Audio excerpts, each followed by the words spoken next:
Okay, we're live. Just Hey, to Jackie, Yes, the signs that we have in Eastport on Madison, we're gonna leave them and then just Velcro on different dates that we might have meetings. yes, Okay, all right, and new information. okay. Okay, are we ready, Hillary? yeah, just give me one sec. Okay. This is Shearwater Night. Dave Densmore's come on too. Yeah, there you go. Oh, For good. anyone who's just joined, just to give you a heads up, these meetings are broadcast on YouTube. And I'm going to go ahead and share my screen. Take this live. Hold on one sec, sorry.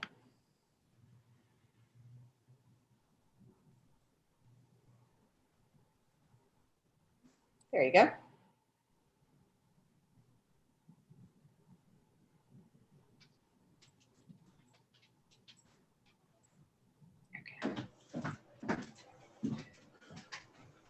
Can you all see the presentation? Mm-hmm. Yes. Yep.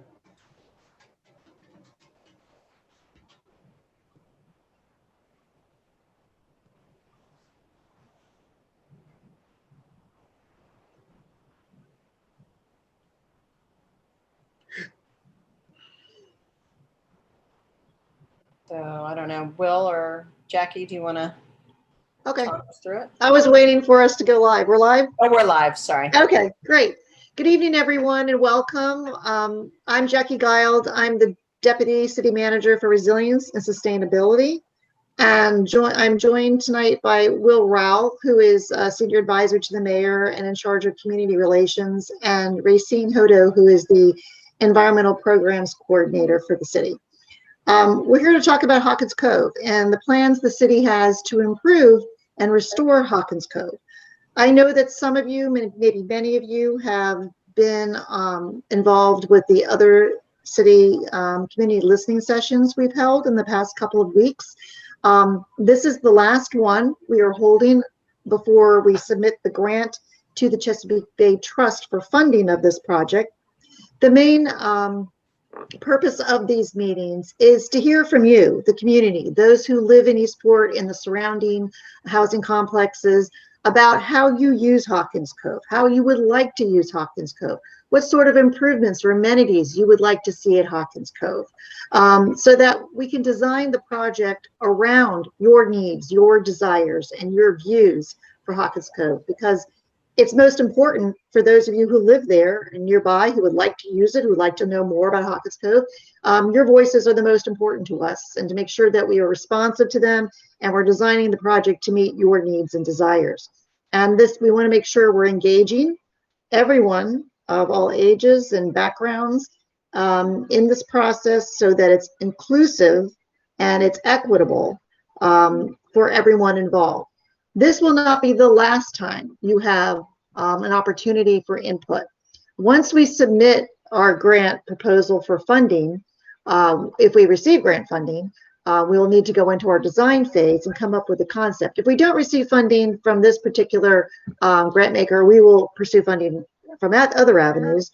But once we enter into the concept design and engineering plans, we will present our ideas for the project again to the community and solicit further input. So there's plenty of opportunities to provide your ideas.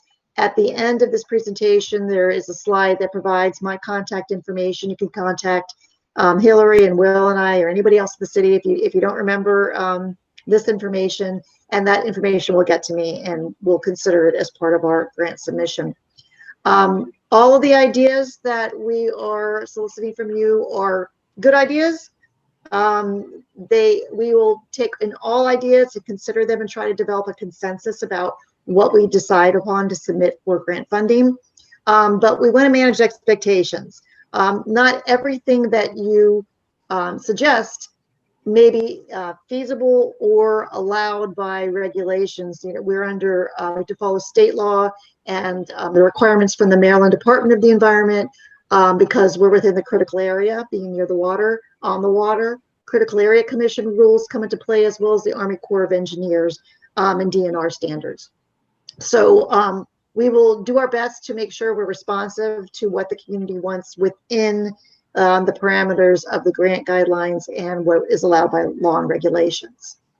So I know that a lot of you have participated in other listening sessions, so I don't want to spend a lot of time on where Hawkins Cove is and what it is, but I will go over that briefly for those of you who don't know where Hawkins Cove is or know a lot about the project yet. And of course, we're here for your questions. So don't feel like you can't ask questions during this presentation. And then I will turn things over to Will to summarize what we've heard so far from you and where we think that the community consensus is leading to. So next slide, please, Hillary or Julian. All right, so where is Hawkins Cove? The arrow is pointing at the at Hawkins Cove right there. It is within the Spa Creek watershed. It is right off of Spa Creek. The Shearwater condominiums, if you're facing the water, are up to the right, up the hillside to the right. And on the left side of the cove are the Spa Cove apartments. It is located directly downhill and behind the HACA headquarters. And nearby the Harbor House housing complex and Eastport Terrace, where that little ball is hovering in that area.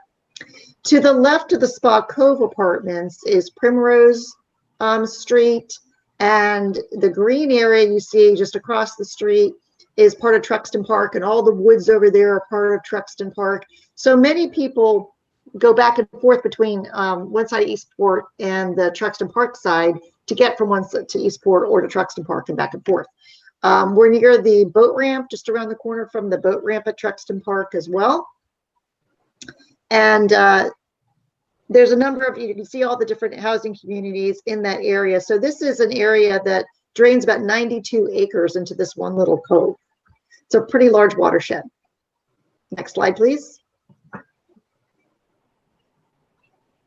Okay, so what is Hawkins Cove? As you can see, it's got a lot of silt. The pier that's existing, that's there right now, isn't usable. You can't launch a kayak. You're not going to launch a paddleboard or a canoe. Can't tie up a boat there. There's a lot of sediment. And that's been coming downhill to the cove and off the hillsides for many, many years. Upstream of Hawkins Cove, the Spa Creek Conservancy did a really wonderful project to slow down and let the stormwater filter in and capture a lot of pollutants and sediment. So what's here, the silt you see here and the sediment you see here in the cove is from everything pre the Spa Creek Conservancy's project, which occurred about 2017, 2018. So this is about 30, 40 years of sediment that's silting up about 10 feet deep in the cove. It does not allow a water taxi or any other kind of small craft to come up the cove. And the water is pretty polluted. It's, you know, brown and murky. The sediment has smothered all the submerged aquatic vegetation. So there's really not a lot of plant life there. There's some invasive Phragmites. You can see some of that in the picture on the lower left. It's brown right now because it's winter. But there's no natural vegetation there. It's all been smothered. So there's not habitat there either for organisms and animals that live in the water. Next slide, please.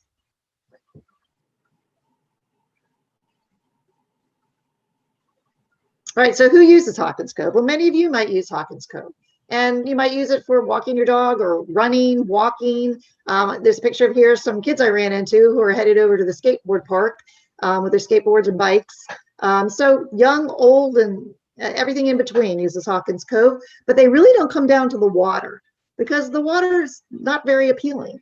There's the pier, as I mentioned, is broken. It's silted in. There's not a lot you can do down there, and there's a lot of invasive vegetation and trees being smothered and pulled down by vines, and so it's not appealing and it's not usable presently. So everyone's kind of just cutting through or just using the trails. There are some nice trails that could be improved upon, and the city did put in this bridge you can see in the bottom right there to get across the creek, and that goes over part of the project that the Spa Creek Conservancy put in order to get to the other side and use the rest of the trails.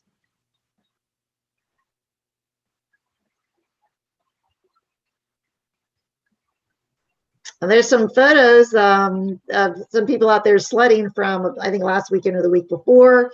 Ladies crossing the bridge that I just mentioned. That bridge could be continued a little bit further over the wetland area, because it gets a little, especially with all the snow and the rain we've had, it gets pretty muddy and boggy there. Plus, it will protect the wetlands a bit more too. Next slide, please. All right, so these pictures are of the silted in area. You can see the missing board at the end of the dock.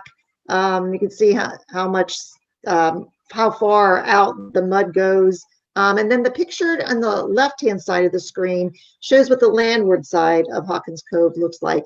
It doesn't seem as grown over right now because it is winter. A lot of the vegetation has died back, but there's nowhere to sit, read a book, have a picnic, recreate, or do whatever it is that you want to do there. It's just, there's nothing really there for anyone to stop by and enjoy the area. And we really think this is a hidden gem. This could be improved and made a lot more aesthetically pleasing and usable, and it could still retain much of its natural state. Thank you. Next slide.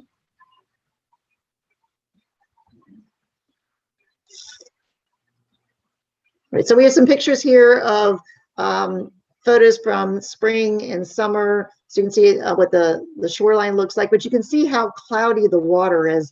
It still has a lot of sediment obviously in it, and pollutants still come from the sides of the cove that weren't addressed by the Spa Creek Conservancy's project. So the water is extremely cloudy. Again, it doesn't provide any habitat. It's not appealing. It's not safe for fishing or wading right now. So there's definitely improvements that could be made. On the lower, the left-hand side, you can see upstream a little bit where the tributary that the Spa Creek Conservancy did their project in comes downhill and empties into Hawkins Cove.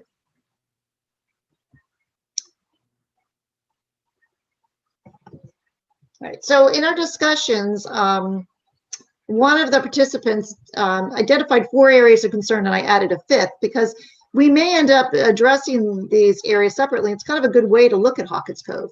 The first area is the shoreline. There's currently a bulkhead there that's starting to fail, and the pier.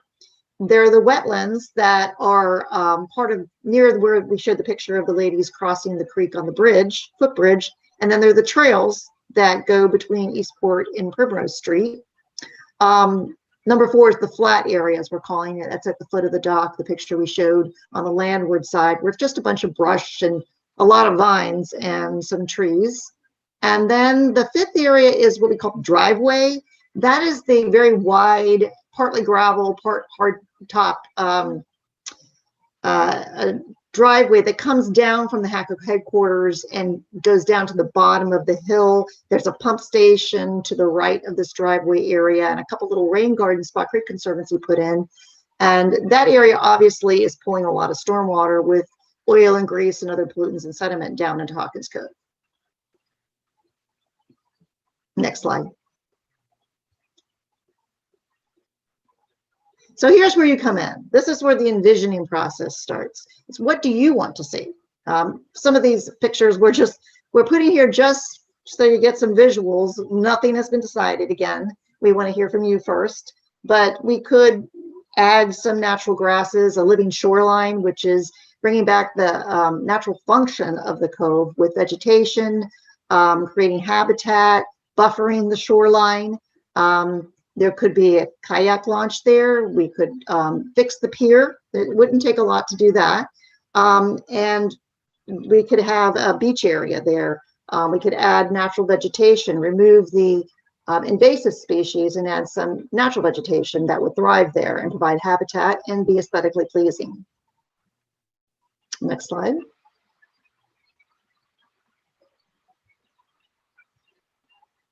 So I want to turn things over to Will now to get into what is it that we want to do at Hawkins Cove, and also for Will to share some of the responses we've already received from people who have participated in these community listening sessions.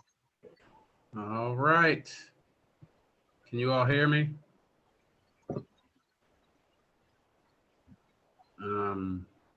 Okay, so Yes. thank you. So what we do have in this particular slide is just an idea of some of the possibilities of what folks can do at Hawkins Cove. And of course, this is aspirational and we are dreaming.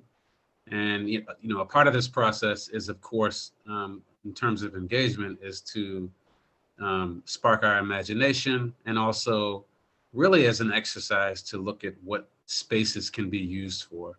And of course, all of that is contextual. So these are just images that help bring that to mind. For instance, there's a person on a kayak.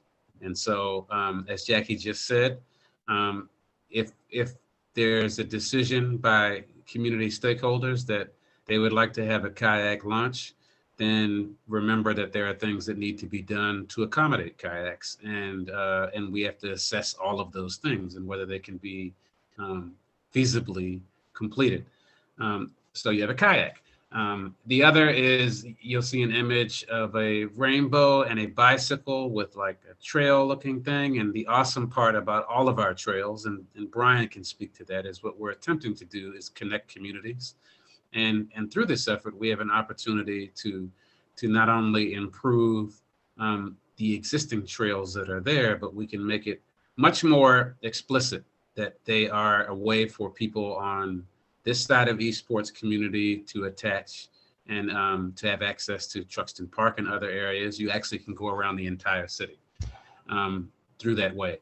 We also have a dog, and this cute little dog represents the fact that really people do walk their dogs through this trail and through this area. I run my dog through there. And so it's an awesome way, of course, again, in our communities, to not only walk your dogs on our city streets and the neighborhood streets, but an opportunity to have green space and open space to enjoy your pets out in the open, around trees, and in a much more safe environment for them, so they don't pick up weird things and eat them, or they don't have to use the restroom on someone's yard, and then you have to pick it up and carry it with you. So we did also talk about the possibility of having receptacles for trash, and also maybe composting or things of that nature. The next image is, you'll see someone sitting on a bench reading. And of course, we do understand that a part of, good and balanced mental health is having space to enjoy the outside, but also room to read and do things of that nature, which reduce stress. So we put that on there as an option to maybe have seating and benching. The bottom right-hand corner, you'll see a person swimming. That is totally aspirational. to put it best, because what we do know is we're still looking at water quality and, of course, the sediment that has deposited there. But as a gateway to the water for people who live locally there, it would be totally awesome if people can get in and wade or dip their toes in. So we put that on there as something that we want to open up for you all as community stakeholders to be able to say that would be awesome as well, or not. And there's a image of volleyball players there, and we put that on there to denote some aspect of physical activity. Something invigorating outside in the space is also a possibility, not necessarily volleyball per se, but if some of the things we've thrown around are things like bocce ball or the possibility of maybe something like horseshoes or things of that nature, where you can think outside of the boxes, some outdoor activities that might be fun to bring people together. The other is an image of a picnic table with a grill. So we talked about the idea of maybe having a space, picnic benches for people, or tables, I'm sorry, for people that want to gather, get to know their neighbors, or go down with their families or their partners and just sit out there and enjoy a nice little snack. And so that's on there to elicit thought around that area. The other is a cute fish, and then you see the water and the sun. And of course, the most amazing thing about that space is, if you do nothing else, you have an opportunity to connect with the water and to see the water. And yes, it's low and there's a lot of sediment, but I think we all can agree that in its natural state right now, it's still absolutely beautiful. And we want to provide opportunities for all ages and all people to experience that. That may not be able to walk to other areas or go downtown as regularly. You'll see an image with hikers on there. And of course, there's an amazing trail. I think everyone on this call has probably been there, but one of the things that Jackie and I have talked, or actually all of us have talked about quite a bit, and you'll see in some of the responses is in its natural state, like the fact that we live so close to like a wooded area with old growth trees is and wetlands is absolutely amazing. And so we want to get as many people out to experience that as possible. And then there's a bench with two of our more experienced people in our community who also really enjoy getting out and going for walks and not necessarily, getting in a car, not necessarily riding a bike, maybe not necessarily hiking, but we need to provide opportunities for people of all ages to have accessible and safe environments for them to enjoy nature. Because again, that's it's one of the goals, of course, is to heighten the fact that we live in an incredibly beautiful city, and all of our beautiful spaces we should be able to share with everyone. Next slide, please, Hillary. So again, this part right here is really interesting because one of the things we do know is that as with all projects, there are concerns with feasibility. And so what we wanted to do as actually one of our principles of community engagement, and really as servants of the public, what we didn't want to set a ceiling or establish walls or confines to the thinking of what you all would like. So now on this slide, you'll see what would make it better. So we put pier, because we do know there's a pier there that's in somewhat of a state of disrepair, but it's not falling apart. Recreation space. So an opportunity again on the landing for there to be some type of area for recreation. Trail improvements, again, because there's a trail there. Seating benches, barbecue grill, fire pit, which I didn't mention, but a fire pit is sometimes fun for roasting marshmallows or just, kicking back and having a good time, when the weather's a little colder. Picnic tables. One of the things we hear a lot, and I had a conversation with someone, and I think it might have been Brian, where he reminded me, I think it was Brian, reminded me that, a lot of fishermen used to use that area. And, it was a tributary, of course, before all of the sediment. And so there used to be a lot of fishing boats and stuff. And so the pier would allow, even in shallow water, for fishing and crabbing. So, that's one of the things that we think could be a possibility if the community wanted it. Also, kayak launch area, which is kind of self-explanatory, and then protect the habitat, which I think is a value. If it isn't a value for some, it's an opportunity for us to educate them about how important it is to protect our natural resources, but also the ecosystems that exist in areas like that. And then native plants. So we'll move to the next slide. And if at any point there's questions or comments, please chime in.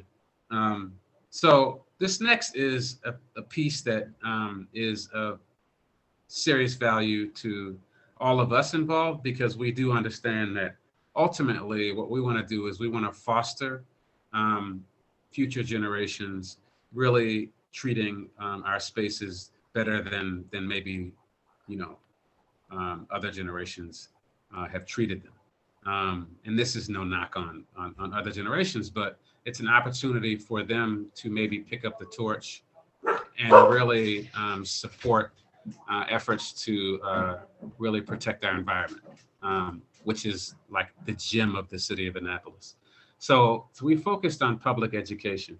And this is something that Jackie is embedding into a lot of her programming as she moves forward with the trajectory of her project. And so a lot of credit is given to her because, as you know, these projects move very fast. I mean, they move in a linear sense. They may not move as fast because of all the bureaucracy, but for the most part, the ramping up moves very fast. And so a lot of times they move to the next phase of it. So we want to be sure that residents are involved in every aspect of the project and that the community is central to the build out of the project, which is a really huge thing. and a credit to our mayor, because the mayor is really all about collaboration, public-private partnerships, and and also building the capacity of all communities involved in these types of projects. So there'll be signs to explain ecological restoration, the history of the area, types of native vegetation, the wildlife that lives there, and living shoreline facts. One interesting thing is when we talk about wildlife that lives there, and I think Jackie could really speak to it as well, is the fact that there in the wetlands that are up there, there are emerging,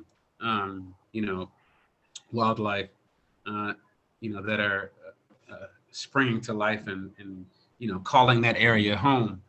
And so it's fascinating and beautiful to watch what happens in the springtime when, this wetlands area, which is still maturing, actually comes into like a life of its own, which is going to be really beautiful. And we want to be sure that people that experience this area, are able to share in that, and that it's not destroyed or, decimated in any way. So there will also be environmental experiences for children so that they can learn more about all the things that we've just talked about.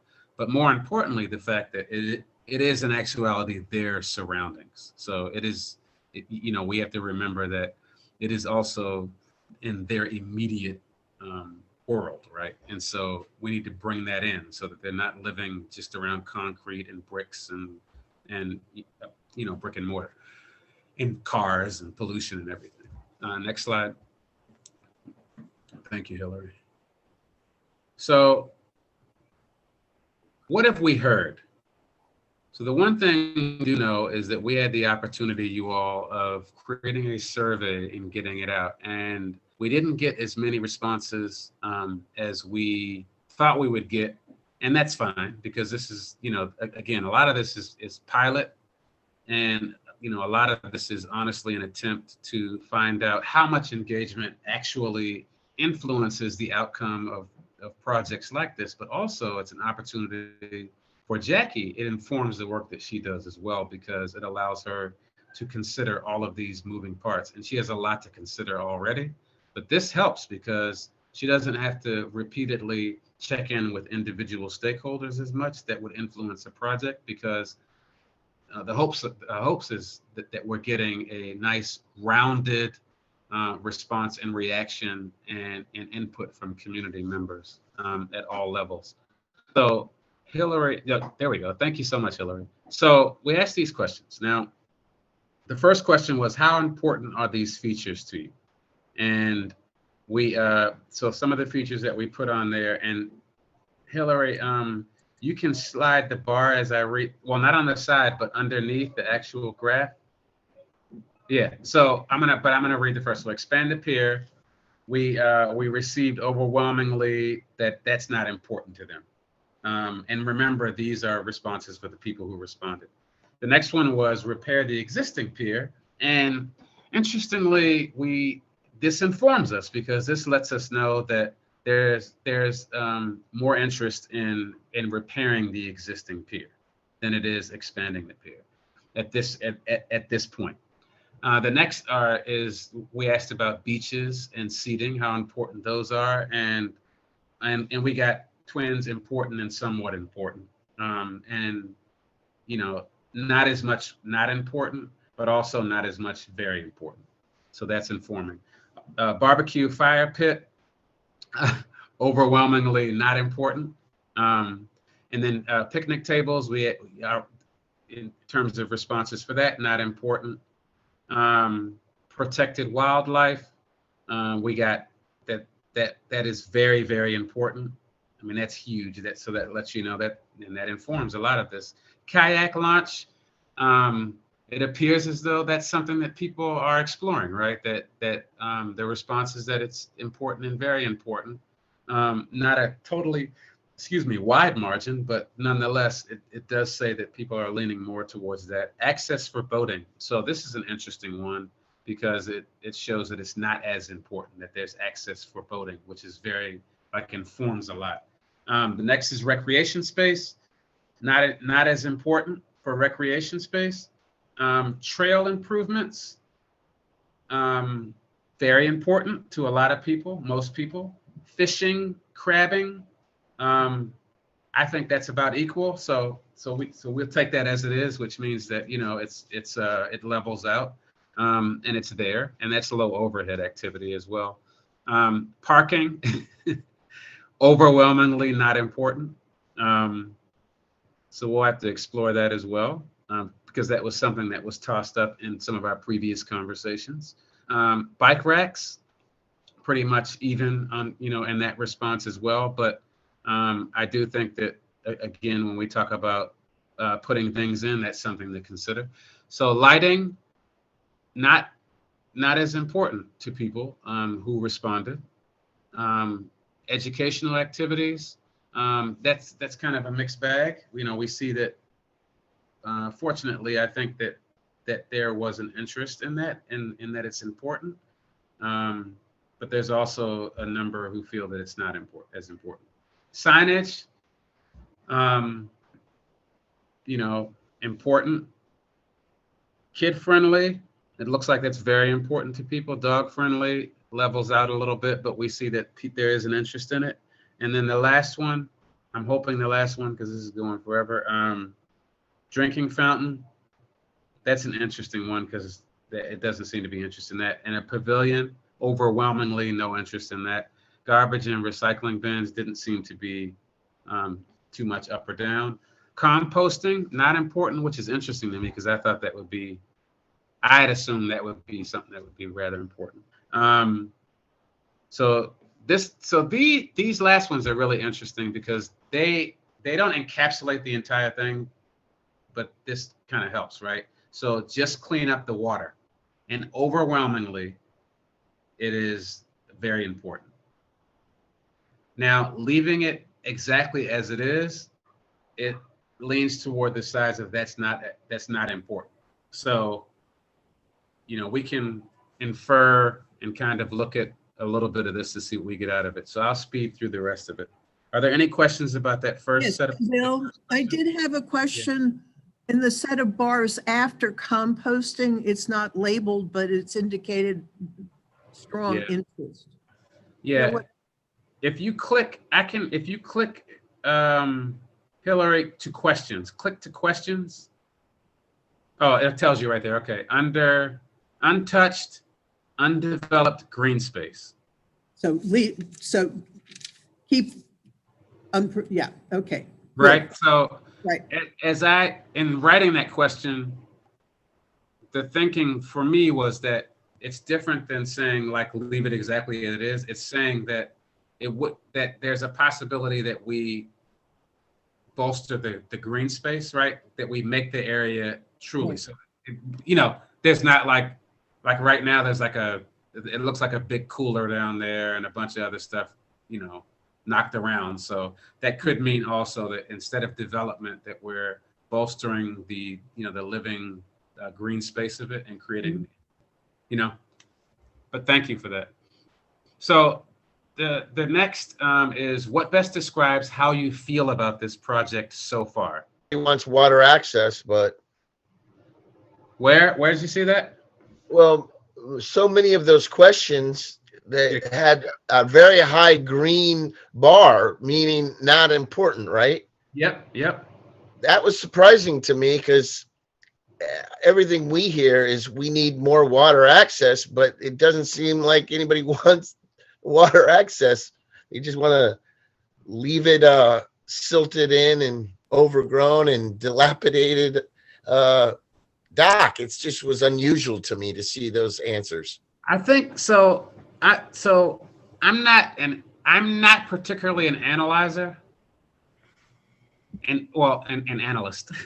I'm not particularly an analyst in this sense, but I will say, so there's a couple variables, right, to the conversation, Brian. And it's interesting because we have to consider the people that are responding and the people that are on the call. And what I do know is a lot of the audience that we have had and the people that are most engaged in the conversation are those who really value like the ecological environmental part of it, right? And so it isn't so much, I don't think it's so much that they're saying keep it dilapidated, but I think they're saying the value in it may be the wetlands and like the shoreline and just nothing that like messes with,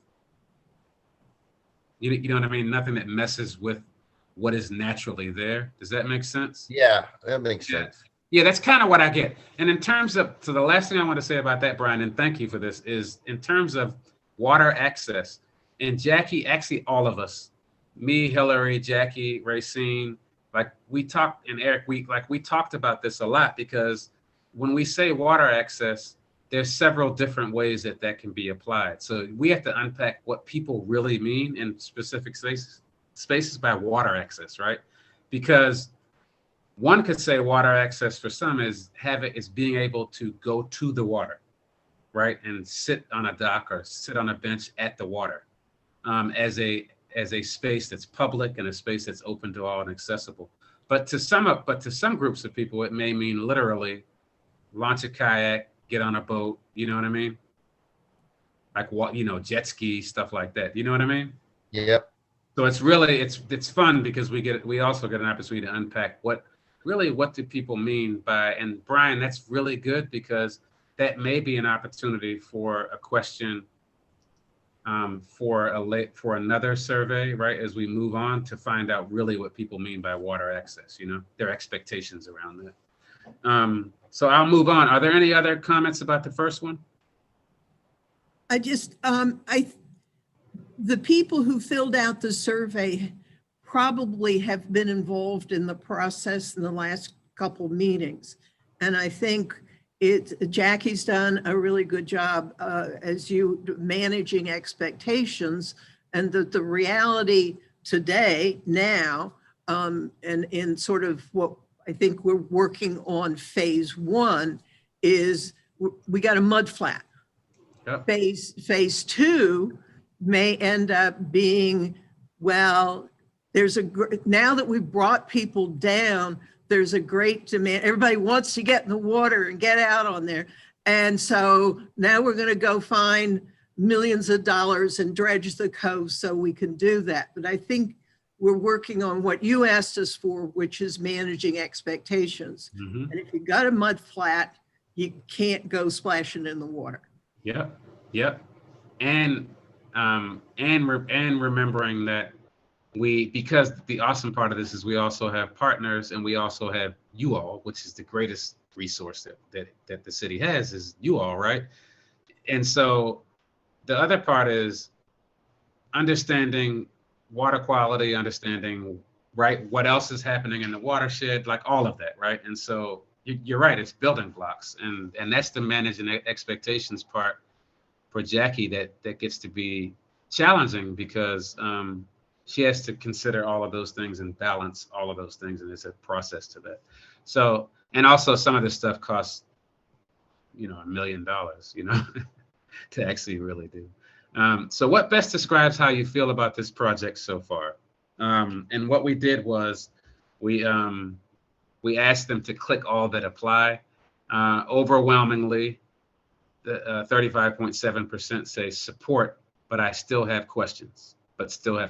Which to me is probably, I don't, chime in about how you all feel, but I feel like that is actually better than saying, to me, there's a part of that that's full support, because what we do know is we're still building, like the model is not built.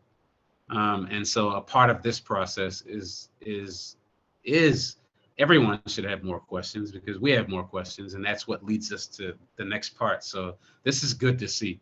It's good to see that. Well, I'm kind of colorblind. Yeah, Brian. Are you sure that the biggest one is support, but still have questions? Because you also have looks like a red one on the bottom.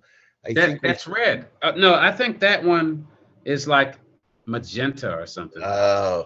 Yeah. But I'll be honest, I'm kind of colorblind. Yeah, they look kind of the same. Yeah. But I do think, it does say support, but still have questions at 35%. Okay. Excited and fully. So I think this is a good indicator that, we're on the right track in terms of engaging people enough to feel like this is an integrated process, right? Like that their input and their involvement in this is it feels like a good use of their time. Otherwise, I think there'd be more that say, can you point the pointer at the I don't trust this process? Right. So that's one person. And that's valuable as well. That, that informs us just to know that there might be a possibility. Assuming, I mean, we can kind of look at this and say if there were 100, there might be indications that if that number was instead of 1, it was like 20 or something out of, or like 7 out of 100.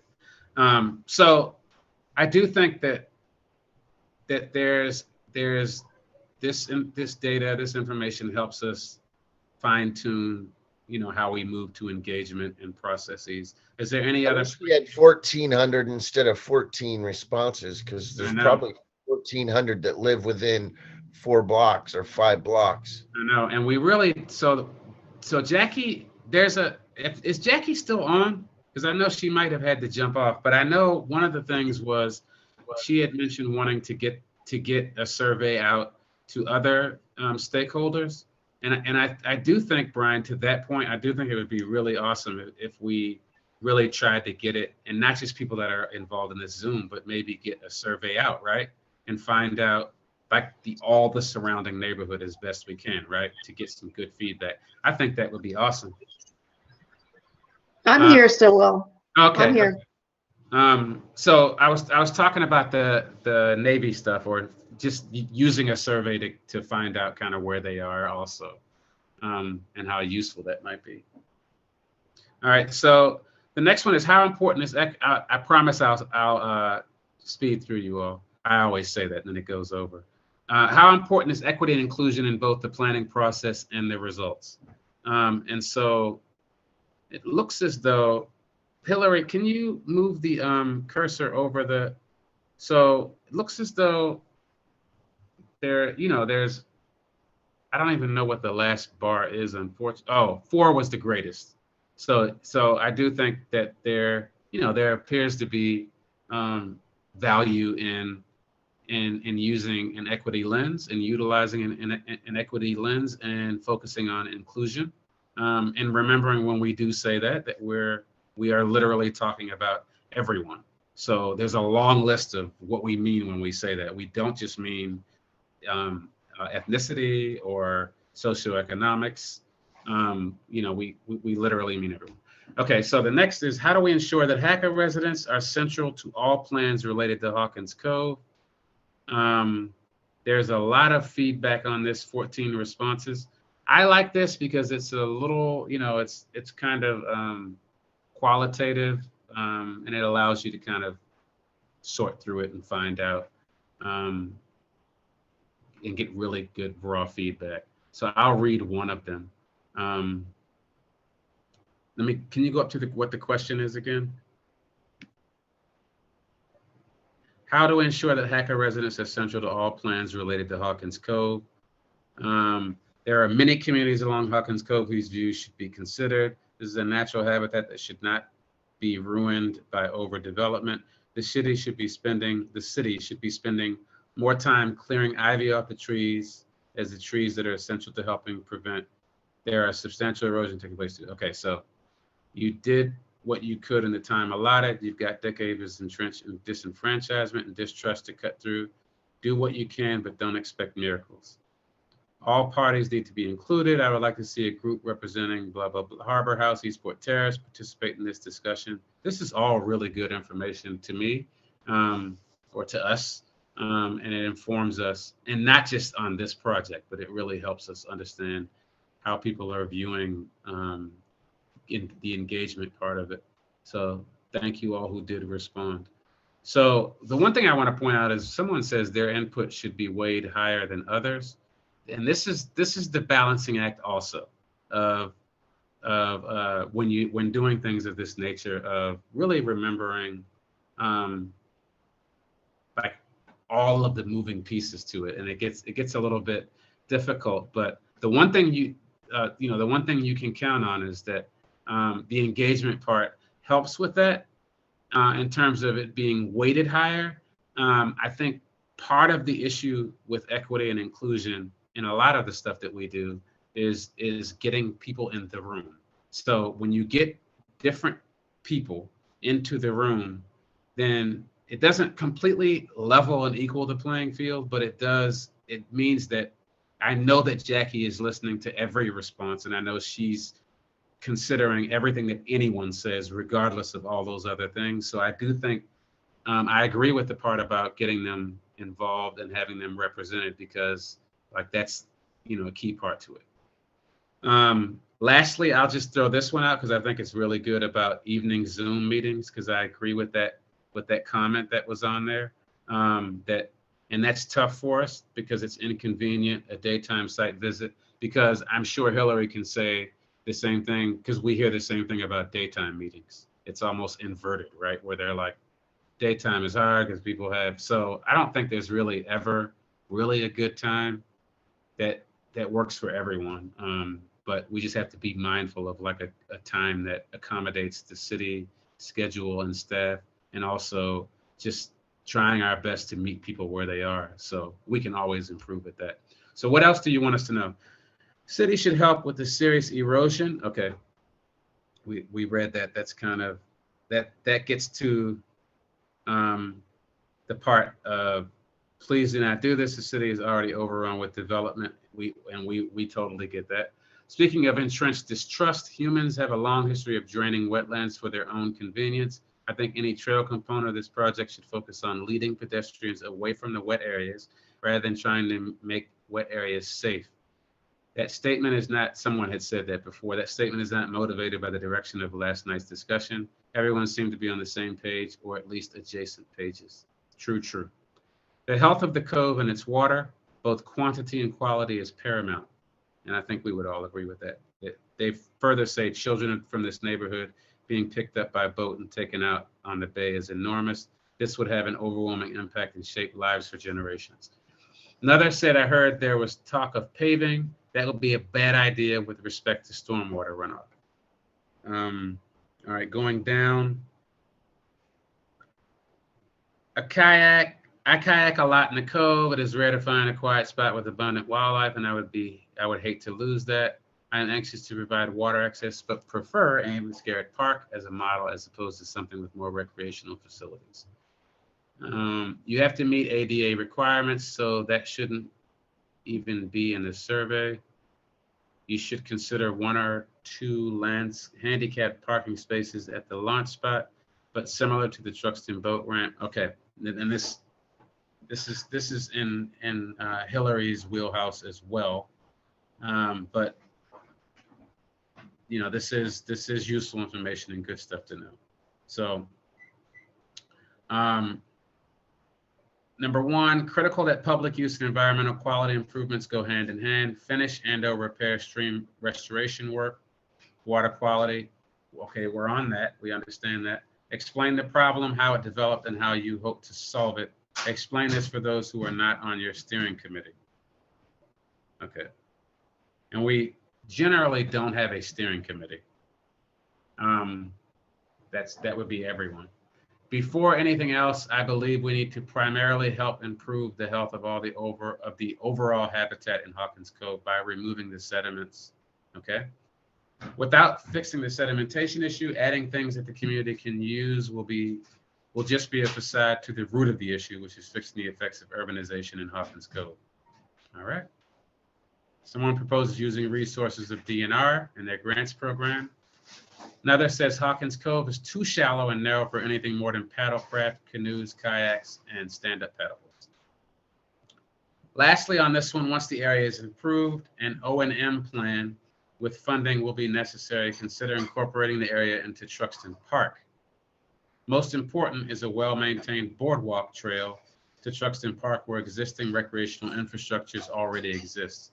Keep the area as natural as possible. So we see a little bit of a recurring theme about the nature part of it. How many more questions do we have? I'm about to go hoarse. Okay.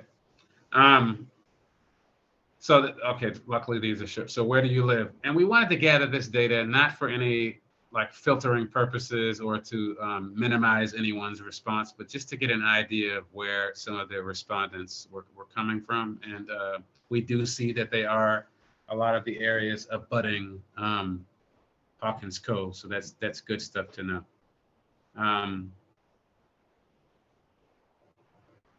Yeah, so all those we're pretty familiar. Would you like us to contact you about future updates and opportunities?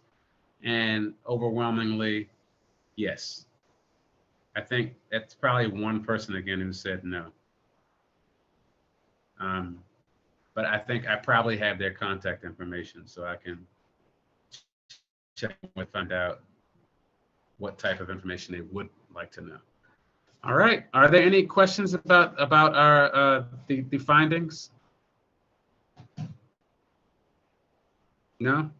Thank you all for bearing with me on that. As a summary to what I saw, I do think that that it's really useful. To Brian's point about getting it out and having more response, people responding to it. I do think it's really useful to hear from people on some of those subjects, because all of us are perceiving the conversation that we're having in different ways because we're different people. So we may have takeaways that are different, right? But that allows us to at least say, oh, this is how people are experiencing this conversation. And if you all have suggestions on how we can further disseminate the survey or get more feedback from people, please feel free to let Jackie know, email, or I'm sure some of you are doing that. But thank you all for bearing with me on that. Jackie. Are there any questions about anything, additional ideas, concerns that you would like anyone to bring up at this time? There's some people in this meeting that we have not heard from before. Hi, I have a question. My name is Mike LaFortune. I'm from Shearwater Condos. And it's just a question. Has the city budgeted any dollars towards this project? And if so, could you share how much that is? Currently, we have not. We're in the process of applying for a grant from the Chesapeake Bay Trust, which we'll put in at the first week of March.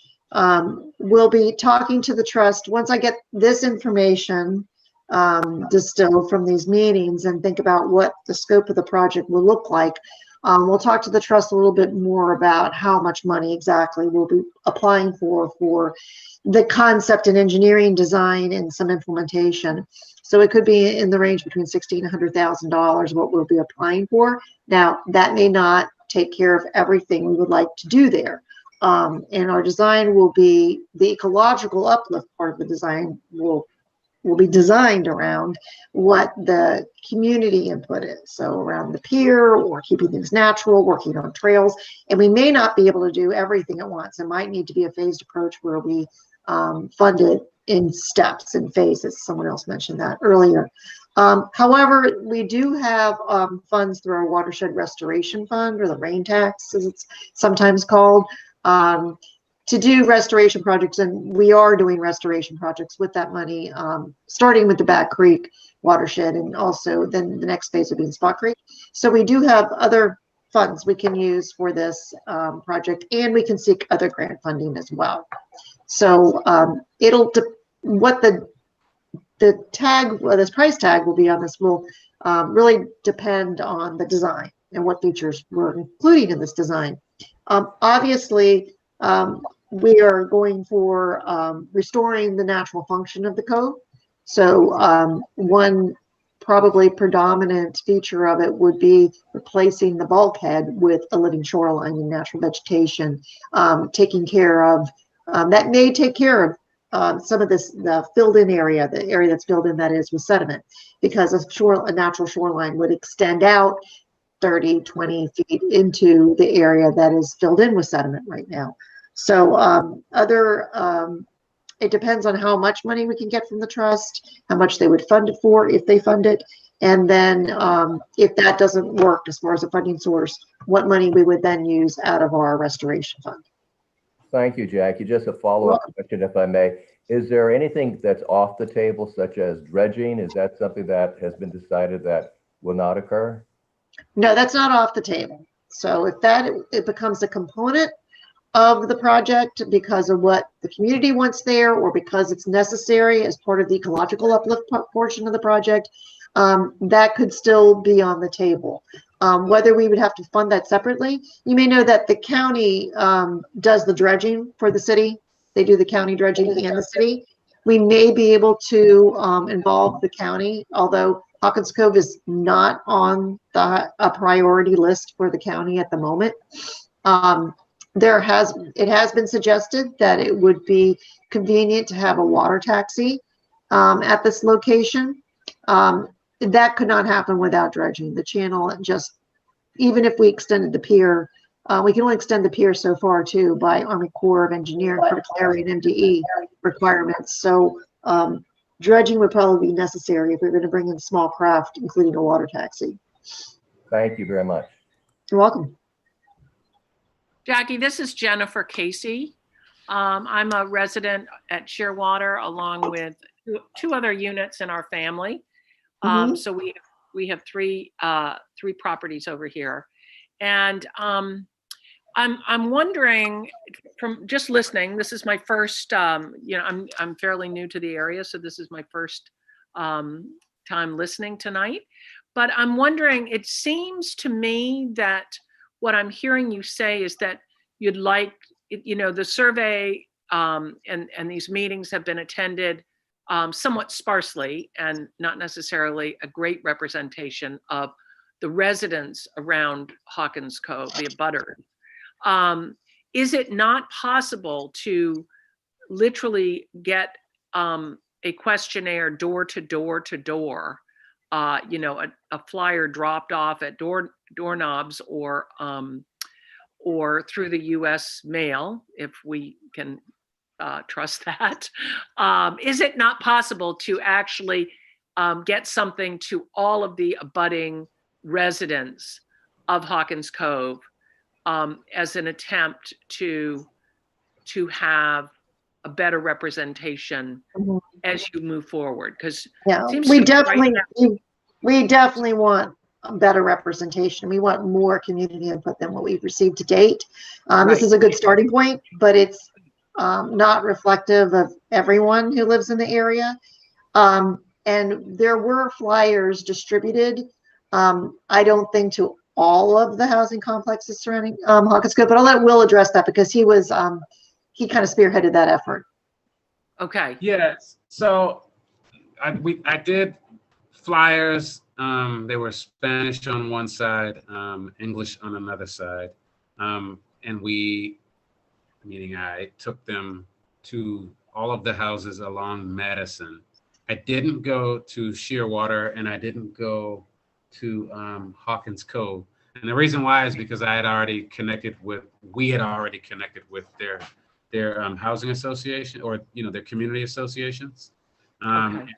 And they were disseminating that information to their residents. We also did it at Harbor House. We took them to Housing Authority, and we also did every door flyers to Eastport Terrace. And then I walked around like Jefferson, Presidents, all those neighborhoods, and put them in people's doors. Okay. So part of and I'm trying to answer this question in the way that I'm 100% agreeing with what you said. And again, like that's the value of these kind of conversations, because we can fine tune and figure out better ways of doing it. But a part of it is the flyer that we gave didn't have the actual link. It said to email or call, right, to get information about the meeting. And we discussed, in hindsight, the fact that, the truth of the matter is how many people that are not used to doing this, right, and engaging in these processes would would stop and be like, let me email my government or let me call and get, some type of, and so we realized that a part of it is if we really want to get people engaged, we might have to give them all the information and meet them right there and trust that people will engage in a meaningful way. So the survey, it was done electronically, but it would be really, really awesome to have.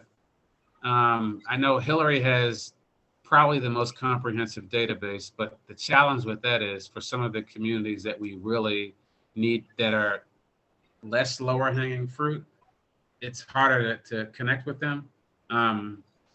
It's hard to get them like electronic things the exact same way. So we have to work on that. So I'm agreeing with you 100%. But I think we've made some inroads.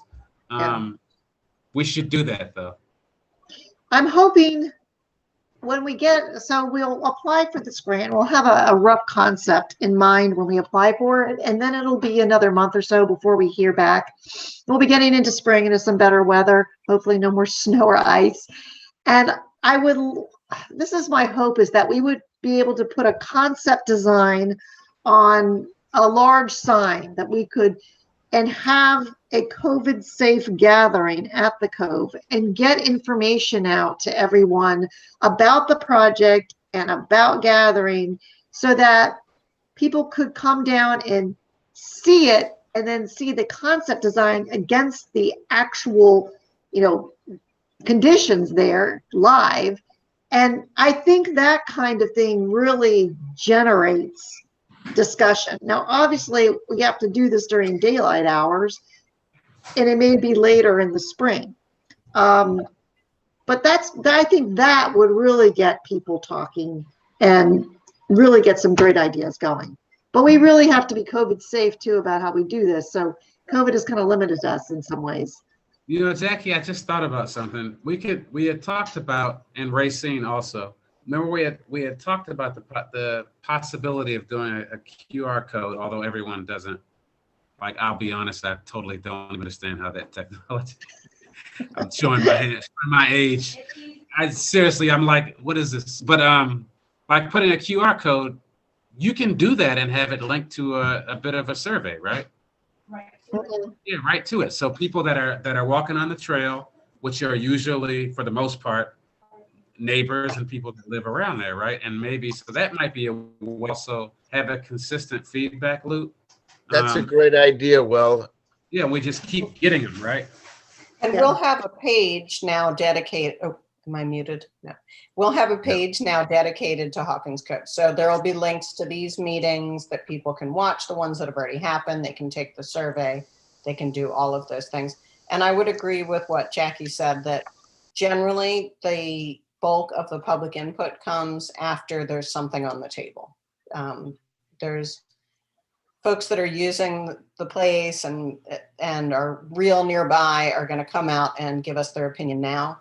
But I've always found that once we put a concept out there, people are more likely to react than get involved in these pre-sessions. And those will be positive and negative reactions. Like if we put up a big sign with a concept on it, and that's when we'll get, I hate that. Oh my gosh, what do you guys think? That's great feedback too. Or I really like that. I support that. I hope you're going to do it. So I think visuals speak to people, and we'll get a visual up once we, get some funding going and we get a concept design. And Jackie, I know Racine had talked about the signs because she placed the signs, but it would be cool if I wish we had taken a picture to show. Oh yeah. To show people, but maybe Racine can describe, and I know she did that before, but.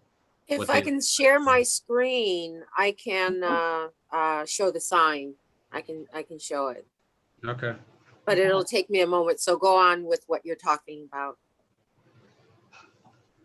I think they're tired of hearing me talk, so I'm quiet at this point. The new signs at Harbor House that you're talking about? Racine, did you do that? Yes. I'm sorry. Yes. It's on, there's a sign on the corner near the Harbor House brick wall that and at the corner near the corner of Madison and President Street. And then there's a sign that we put closer to entering to walk down the trail. Or Yeah, walk down the They look fantastic, and they make the whole project look very official, and that would be a perfect place to put this QR code you're talking about. Yeah. Right, So those signs that Racine had made have the basic information, and there's a portion of it where it's Velcroed so that we can continue to put up new information as the project progresses. So we'll jump on that. But Patrick, I wanted to record you saying that. So say it again. Which part about how fantastic the signs look and they Yeah, look? yeah. make the whole thing look Because very Racine official? was out there in the cold, standing outside. On the Racine, side of the they road. really do look. They look great, especially after the little postcard size sign that the mayor. This is a huge improvement. There you Can go. you see the sign? Yes. Yes, we can. Yeah, and so the part that I'm talking about where we can change up the information is that part that says community meetings. That's something that we can change out and update regularly. That's the Velcro part. Yeah, we can put a QR code on there too for the survey. That's a great idea. Just so you know, I think you're breaking up, Brian. We couldn't hear you, Brian. He's muted right now. Okay. It sounded like it was going to be an awesome idea too. Like the tone, it was like. But while he's working on that, Jackie, I just want to second what you were saying about having an actual in-person get-together. I know that there were quite a few people on the call last week who were associated with HACA in some way, who were saying, we really need to see something, shovels out, something in progress, and have an actual in-person get-together.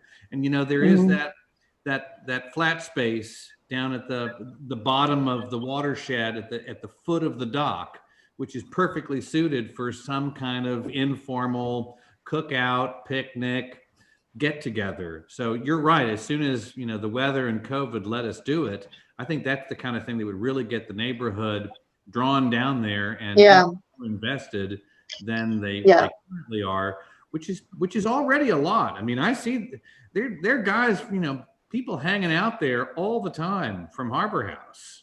With nobody's approval. I mean, that dock gets a lot of use currently. Yeah, we also want to, as part of the project, we'd like to get the community involved and invested. As you said, with the planting aspect of it is especially a good time where we can get volunteers involved. And it's a good way for the kids to get their hands dirty and get in there and feel like they own it. They're part of it. They're going to take care of it. And it's a great opportunity for kids to learn about these kinds of projects and that there's careers in environmental restoration and engineering and design, and the creative kids getting involved, the technical kids and science, kids can get involved. And so it's a good community project. It really is. And speaking of that, this came up last week. Again, somebody from HACA was saying we'd really love to have more educational investment in this space. Okay. I just got off a Zoom call with other people on the board of the Spa Creek Conservancy. We're doing right now, we're building a stormwater project to measure and analyze the runoff that comes down through Hawkins Cove and out into the cove.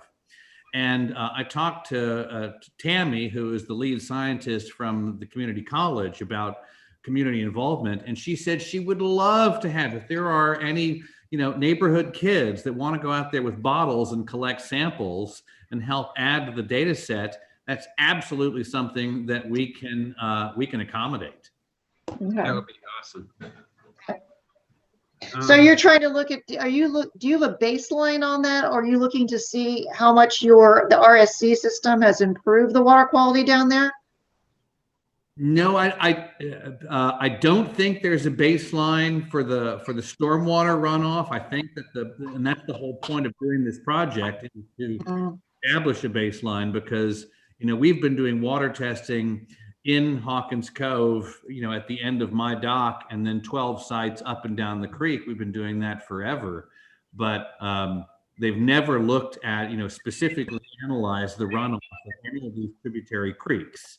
And scientists at AACC wanted to do that, and so we said, well, let's start with Hawkins Cove. We said this 6 months or a year ago, and we're now getting the project finally put together.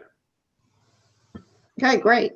And I do talk to Amy regularly, Amy Clements, the president of the Spa Creek Conservancy, regularly about this project. When they had an initial design that they had for a living shoreline for Hawkins Cove. And then, which the city supported.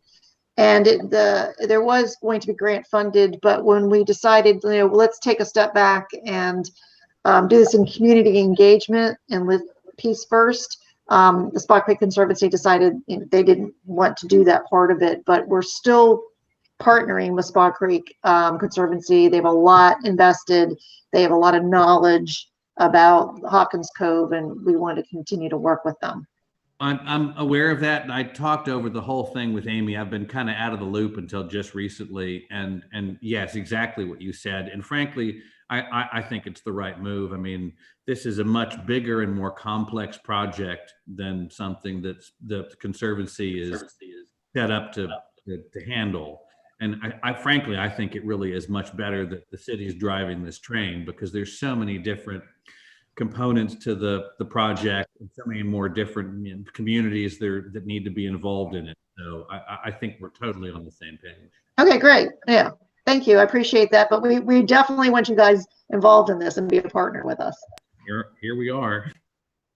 Okay, great. Brian, did you any other questions, comments? Anyone else? Barbara?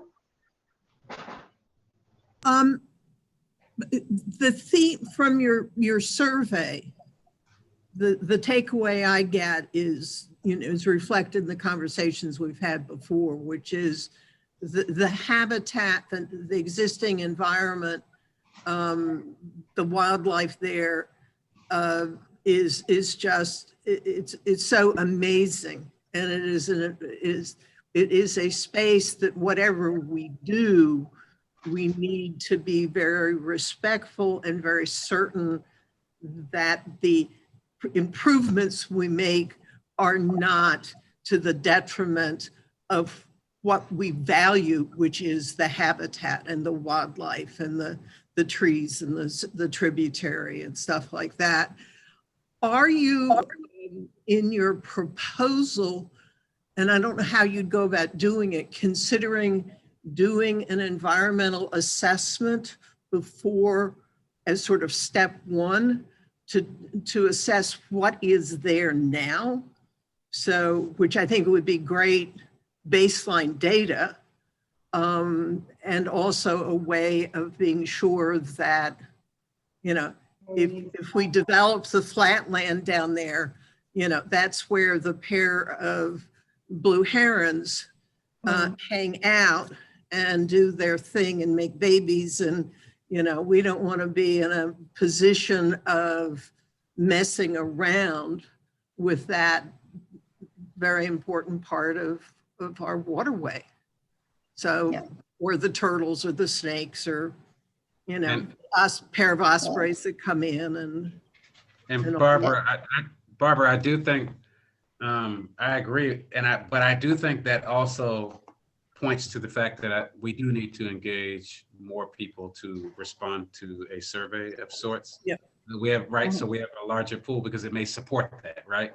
But I do think 14, like the 14 makes it hard for us to arrive at, because I get the same takeaway, but honestly, I came into it kind of hoping it would be somewhat around there, because the one thing that we're all discovering, like the team of us that have been working on this as city staff, is that we're also learning what that space really is, because the wetlands are much more developed than people would think when they're crossing over it, right? When you're just cutting through, you're just looking at the muddy trail or whatever. But all of that back there is magical, and it's evolving, right? Like it's turning into something awesome. So I think there's a lot of learning on all sides, but we need to get more people to weigh in and respond, I just like to counter the, yes, you've only got 14 responses. This is a fast conceptual first step, and I think that Jackie has done just the evolution of the presentation, the discussions. This is at a pretty conceptual level that certain patient and passionate people are willing to sit around in a Zoom meeting and, Right. and engage in. That I think it was Patrick and Jackie both saying, I think in some ways we just have to trust that this is a first step, and that really what's going to really happen is the funding comes, real things start getting drawn up. You know, here's this with the, do you want a pavilion, or do you want a bocce court, or do you want, you know, a place for kayak rag? There's the, more things will happen once we can provide the visuals for people to say, oh, you know, and for spring to come, so more people can get down there and think about it. So I just, it's okay as far as I'm concerned for right now, because we're not closing off the, you know, I trust Jackie, we're not closing off the process. This is a kind of kickoff process, and we're going to go forward. Right. And that's a good point. That well taken. But I want to go back to the point you're making earlier. We're hearing loud and clear from overwhelming majority of everyone who's responded in these listening sessions and who we talked to, that the natural aspect of this area is very important to be preserved. And quite frankly, we could not go to the Bay Trust nor DNR or any other funders if the natural part of it was not the most important part of the project. They are concerned with water quality improvement, with ecological uplift and habitat restoration and water access as part of it. They've become a little bit more broad in what they will fund nowadays, because they believe now if we add water access or whatever the community wants at these locations where projects happen, that people will come and they will appreciate the nature and take better care of it. So that's why some of the funders now are allowing other improvements to be made. But the basic tenet of the funding is that we will improve the natural environment and not take away. Well, I support that. This is Jenny, and I support that wholeheartedly. I think we have, you know, an amazing environment down there. I think it needs some cleanup. You know, I see the shoreline being eroded with these trees that just get eaten by the ivy. We also have Truxton Park, which, you know, allows water access. It's, you know, I come from a small New England town recently, and, you know, though the entire town was on the Atlantic Ocean, there was no access to the water. Truxton Park is amazing. I sit and watch the people come and go, you know, day after day, and it's exciting to see so many people utilizing the water and water sports. And, you know, I don't think that we necessarily need another quote unquote access to get on the water or into the water, because we have that right next door. But what we can do is save the habitat for the blue herons and, you know, the osprey and the turtles and the snakes and whatever else. I haven't lived through a spring yet, and I'm here at Shearwater, and I'm excited to do so. So the natural gets my vote. Well, thank you. This is Alex Weller. Could I ask a question? Yes. In terms of community engagement, have you reached out to the local businesses in the Eastport Shopping Center and Bakers and Company to be able to put flyers or signs there? I mean, the number of people at Bakers on a weekend is phenomenal. I would think that most of those people are local residents. So many people at the Annapolis Athletic Club are from Eastport. I think if you start to get the word out in some of those local businesses where there's steady foot traffic, then you would also reach quite a few of the constituents in the neighborhood. So one, if you can I answer this, Jackie? Mm-hmm. Yes.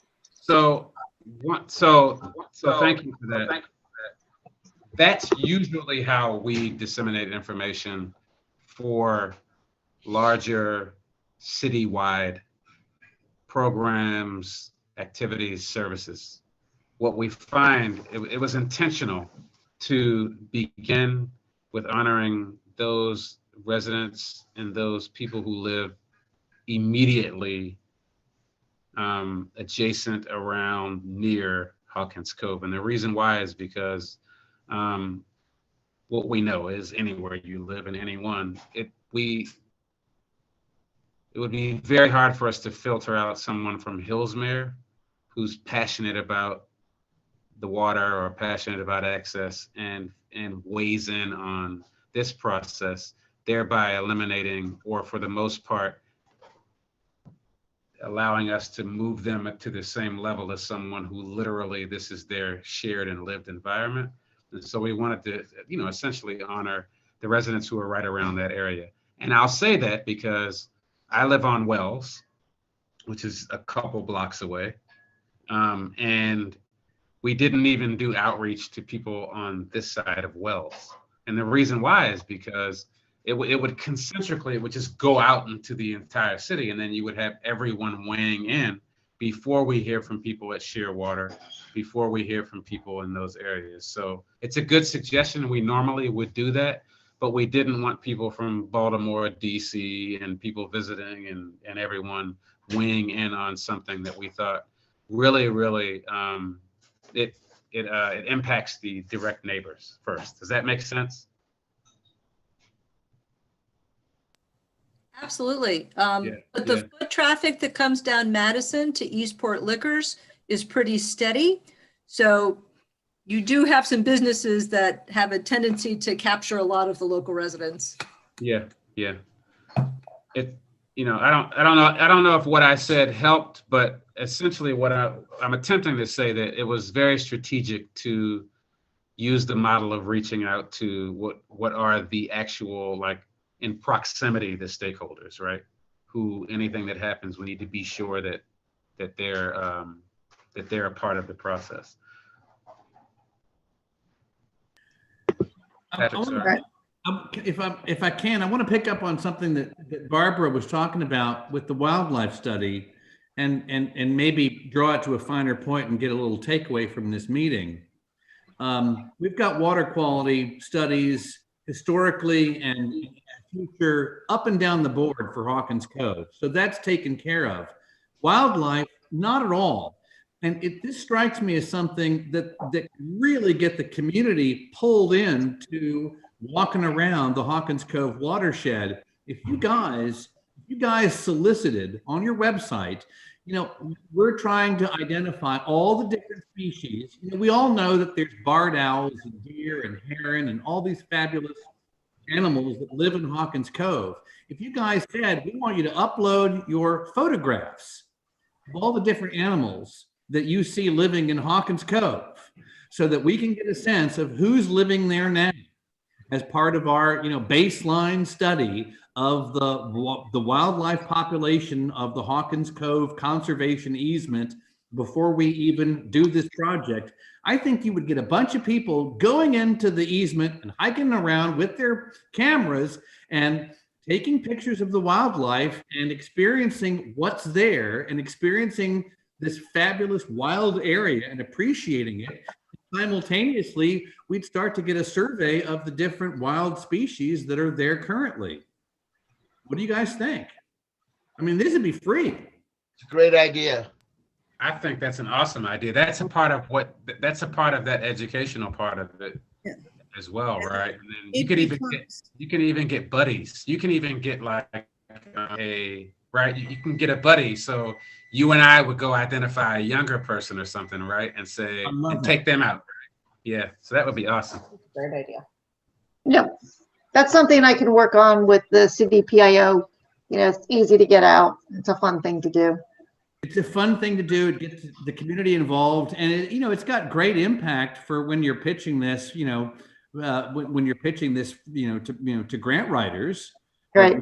Granting agencies to be able to say, we've identified through the help of the community, we've identified these 48 different species of water birds and mammals and canids and the foxes and so forth that are currently living there.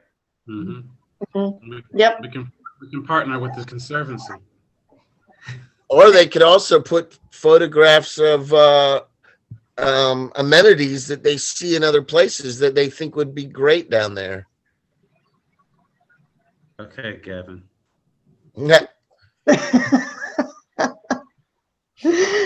Okay. Well, then the hour is getting late. We've been on it for an hour and a half almost. So I'll give one more person a chance to say something. Someone hasn't said anything yet that wants to chime in. There we go. Hi, Ed Ambrogio here. I've kind of been sitting back listening to all this as more of an observer, even though I live in the area. But reason being is I've been involved with so many of these type projects in the past from my past life at EPA. So I just wanted to commend you guys on your approach. You seem to be going on a really well thought out track, and going to the trust or G3 grants is a great way to move forward. And I think the rubber will hit the road once you have your preliminary design, and then you'll see a lot more people engaged. But I just wanted to give you a kind of a kudos that you seem to be pulling this off very well so far. Okay, thank you, Ed. Appreciate that. Okay, Hillary, can you bring up that last slide? I had my contact information on it. No? Yeah, just give me 1 sec. Okay. So in case Thank you, anyone everybody, for participating. wants to contact me, call me, send me email. Or How are you gonna announce the photo, the wildlife photo thing, Jackie? I will talk to the city public information officer and get her ideas how best to do that. She's really good at getting that kind of thing. We've done things like that before in the city, so she can help me with get that out. Okay, great. I don't know why. I thought Patrick was doing that. The Conservancy can take I'm just joking. in some way if that's helpful. I don't think it's necessary, but if it's helpful, we can. I'm just joking. That sounds fun. I think that's an awesome idea. I think it's great. We're going to go out and find those foxes. Yeah. Well, All the fox are everywhere. The fox are in my backyard. Yeah, me too. Yeah, and so are the deer.